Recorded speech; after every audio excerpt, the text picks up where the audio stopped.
অজু করে সিজদায় লুটিয়ে পড়ে চোখের পানি ছেড়ে আল্লাহরে পাপের স্বীকৃতি দেন। আল্লাহ, এমন কোন জুলুম নাই, গুনাহ নাই আমি করি নাই, সগীরা কবিরা, জেনে না জেনে, ইচ্ছায় অনিচ্ছায়, শিরকি বেদাতি সব গুনাহ করেছি।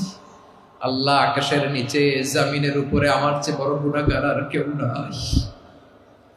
চোখের পানি ছেড়ে আল্লাহরে বলেন, আল্লাহ, আমি ছাড়া তোমার গোলামের অভাব নাই, তুমি ছাড়া আমার দ্বিতীয় কোনো রব নাই, তুমি ছাড়া তো কেউ আমার গুনাহ ক্ষমা করার নাই, তুমি আমার রব, তুমি আমার সব। বলতে পারবেন?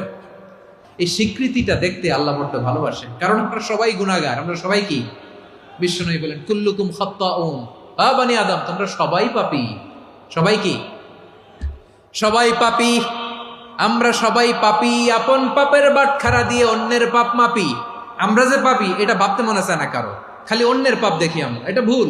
ওর এই পাপ, ও পাপী, ও জালেম, ও জাহান্নামী, এরকম একটা টেন্ডেন্সি। আমার যে কি হালাত এটার খেয়াল নাই। খেয়াল করতে হবে যে আমি সবচেয়ে বড় পাপী, ঠিক কিনা বলেন?